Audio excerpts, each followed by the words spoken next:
वो रहस्यमयी वीडियो। दिल्ली के एक आम लड़के राहुल को सोशल मीडिया का काफी शौक था।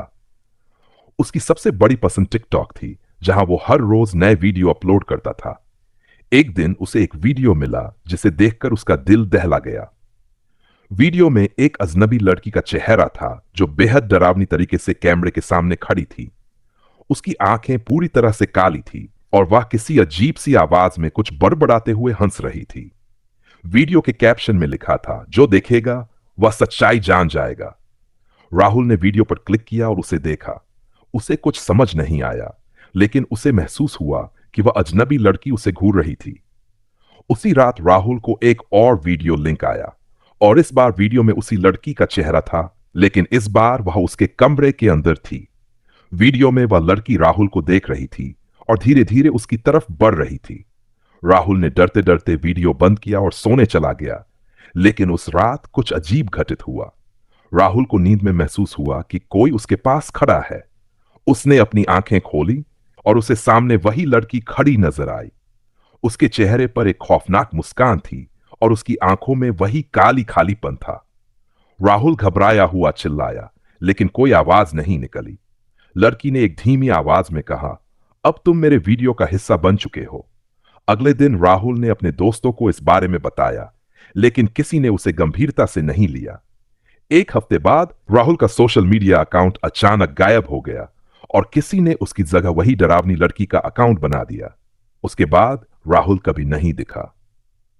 लोग आज भी कहते हैं कि अगर आप टिकटॉक पर किसी अजनबी लड़की का वीडियो देखते हैं तो वह आपके पास भी आ सकती है। राहुल के गायब होने के बाद दिल्ली में एक खौफनाक घटना होने लगी। उसके दोस्तों और परिवार ने उसके बारे में कई बार पुलिस को सूचित किया, लेकिन किसी को कोई जानकारी नहीं मिली। सोशल मीडिया पर भी राहुल की कोई हलचल नहीं थी। वह अजनबी लड़की अब भी टिकटॉक पर एक्टिव थी और उसका अकाउंट पूरी तरह से वायरल हो गया था। लोग कहते थे कि जो भी उस वीडियो को देखता, उसकी जिंदगी में अजीब घटनाएं घटने लगती थीं। 2 महीने बाद माया नाम की एक लड़की, जो राहुल की पुरानी दोस्त थी, ने उसकी गायब होने की घटना के बारे में और अधिक जानने का फैसला किया। माया ने सोशल मीडिया पर राहुल की आखिरी पोस्ट्स और वीडियो को खंगालना शुरू किया। उसी दौरान उसे वही वीडियो मिला, वही डरावनी लड़की का वीडियो। इस बार वीडियो में उस लड़की के चेहरे के पास एक तारीख और समय का टैग था, जैसे वह कुछ खास बताना चाहती हो। माया ने डरते हुए वीडियो को देखा। वीडियो खत्म होते होते लड़की की आवाज आई, तुमने देख लिया, अब तुम भी मेरे साथ हो। अचानक माया के फोन की स्क्रीन बंद हो गई और एक अजीब सी खामोशी छा गई। माया ने महसूस किया कि कोई उसके पीछे खड़ा था। उसने पलट कर देखा और वही डरावनी लड़की सामने खड़ी थी। उसकी आंखों में वही काली और खाली नजरें थीं। लेकिन इस बार लड़की ने माया से कुछ और कहा, राहुल को बचाने का एक रास्ता है, लेकिन तुम में से एक को मेरी शर्तें माननी होंगी।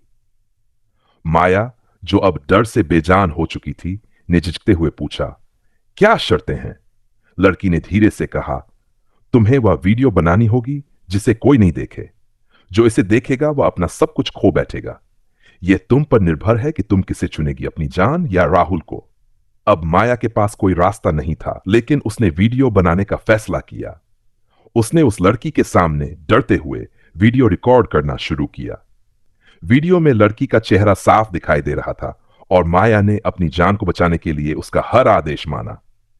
जैसे ही वीडियो खत्म हुआ, लड़की अचानक गायब हो गई। अगले दिन माया ने वीडियो को सोशल मीडिया पर पोस्ट किया, लेकिन कुछ ही मिनटों में उसे लगा जैसे वीडियो से कुछ अजीब शक्तियां बाहर निकलने लगी हैं। अचानक माया के कमरे की रोशनी बुझ गई और सब कुछ अंधेरे में डूब गया। माया ने महसूस किया कि अब उसे भी वही लड़की अपनी गिरफ्त में ले चुकी थी। माया ने जैसे ही वीडियो पोस्ट किया, उसे एक अजीब सी हलचल महसूस हुई। कमरे का तापमान अचानक गिरने लगा और उसके आसपास के वातावरण में एक भारी खामोशी छा गई। उसके फोन की स्क्रीन पर अजनबी लड़की का चेहरा दिखाई देने लगा। यह वही चेहरा था जो उसने वीडियो में देखा था, लेकिन इस बार उसकी आंखें पूरी तरह से काली हो चुकी थी और उसके होंठों पर एक खौफनाक मुस्कान थी। माया ने अपनी आंखें बंद की और मन ही मन सोचा, अब क्या होगा? तभी एक जोर से आवाज आई, तुमने क्या किया माया? वह घबराई हुई अपनी आंखें खोलती है और देखती है कि वह लड़की अब उसके सामने खड़ी है। लड़की के हाथ में वही फोन था जिस पर वह वीडियो रिकॉर्ड कर रही थी। माया को एहसास हुआ कि लड़की के पास उसके अलावा वह वीडियो भी है और अब वह उसकी गिरफ्त में है। लड़की ने धीरे से कहा, तुमने वीडियो बनाया लेकिन तुमने सही निर्णय नहीं लिया। अब तुम मेरी दुनिया में बंध चुकी हो। माया ने डरते हुए पूछा, तुम क्या चाहती हो? लड़की मुस्कुराई और बोली, तुमने मेरी शर्तें मानी, अब तुम्हें मेरे साथ हमेशा के लिए रहना होगा। माया ने कांपते हुए कहा, अगर मैं तुमसे कुछ पूछूं तो क्या तुम मुझे जवाब दोगी? लड़की ने बिना किसी इमोशन के कहा, पूछो, लेकिन याद रखना तुम्हारा सवाल तुम्हारी किस्मत तय करेगा। माया ने एक आखिरी सवाल पूछा, राहुल कहां है? वह कहां गायब हो गया?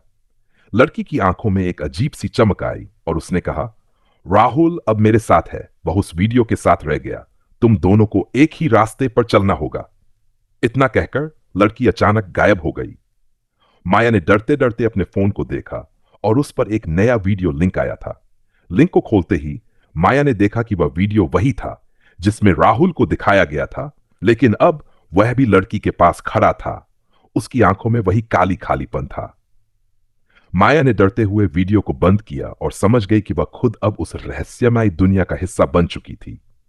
वह पूरी रात कमरे में डरी हुई बैठी रही, ये सोचते हुए क्या वह कभी बाहर निकल पाएगी या ये काली दुनिया उसकी किस्मत बन चुकी है।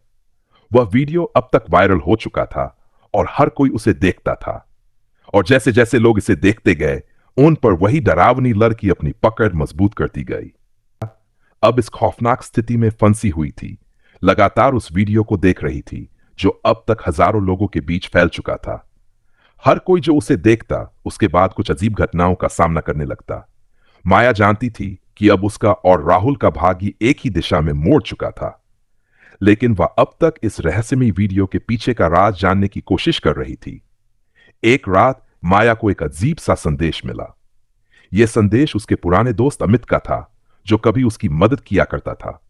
अमित ने लिखा था, माया, मुझे लगता है कि वह लड़की सिर्फ एक साधारण आत्मा नहीं है, वह एक राक्षसी शक्ति है जो लोगों को अपनी जाल में फंसा लेती है। तुम्हें इस वीडियो को तोड़ने का तरीका ढूंढना होगा, वरना तुम दोनों कभी बाहर नहीं आ पाओगे। माया ने बिना समय गंवाए अमित से संपर्क किया और उसने अमित से पूछा कि क्या उसे पता है कि इस जाल से कैसे बाहर निकला जा सकता है।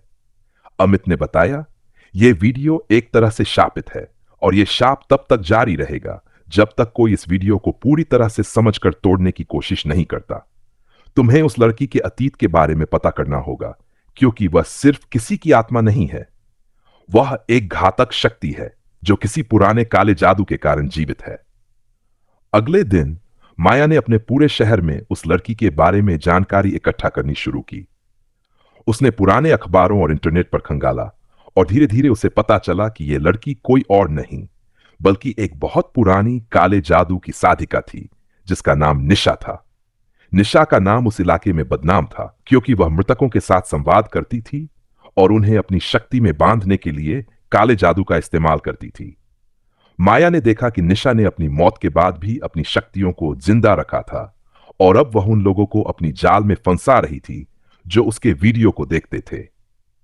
माया ने तुरंत अमित से संपर्क किया और उसने बताया कि वह निशा के बारे में जान चुकी है। अमित ने उसे सलाह दी, तुम्हें निशा की आत्मा को शांति देनी होगी। इसके लिए तुम्हें वह जादुई स्थान खोजना होगा जहां निशा ने अपनी शक्तियां प्राप्त की थीं। यह जगह बेहद खतरनाक है, लेकिन अगर तुमने सही तरीके से कार्य किया तो शायद तुम्हें सफलता मिल सकती है। माया ने बिना देर किए यह तय किया कि वह उस स्थान पर जाएगी और निशा की आत्मा को शांति देने की कोशिश करेगी। वह अपने पुराने दोस्तों से मिलकर और अमित से मार्गदर्शन लेकर निशा के रहस्यमयी स्थान की ओर निकल पड़ी। जब माया उस स्थान पर पहुंची तो उसे एहसास हुआ कि यह जगह एक पुराने किले के खंडहरों में छिपी हुई थी। वहां की हवा में कुछ अजीब सा था और माया ने महसूस किया कि कोई उसे घूर रहा है। उसने वहां ध्यान केंद्रित किया और निशा की आत्मा से बात करने की कोशिश की। निशा, माया ने कहा, तुम्हारी आत्मा को शांति चाहिए और तुम्हारा शाप अब खत्म होना चाहिए। तभी एक भयावह चीख गूंजी और माया ने देखा कि वही डरावनी लड़की निशा सामने खड़ी थी। उसकी आंखों में गहरा गुस्सा था, लेकिन माया ने अपनी आंखें बंद करके उसे शांति से बात करने की कोशिश की। मैं तुम्हारी शक्तियों से डरने नहीं आई हूं, बल्कि तुम्हारे दुख और पीड़ा को समझने आई हूं। तुम कभी शांति से नहीं मरे, लेकिन अब तुम्हारे लिए शांति का समय है।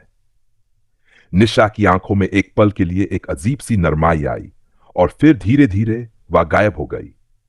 माया ने महसूस किया कि उसके दिल में एक भारी बोझ हल्का हो गया है। किले में अचानक खामोशी छा गई और माया को लगा कि उसने सही कदम उठाया है। जब वह वापस घर लौटी तो उसने देखा कि सोशल मीडिया पर वह वीडियो अब गायब हो चुका था। राहुल भी उसे फोन करने लगा था और उसकी आवाज में राहत थी। माया को एहसास हुआ कि उसने केवल अपनी जान बचाई, बल्कि राहुल को भी उस खौफनाक दुनिया से बाहर निकाल लिया था।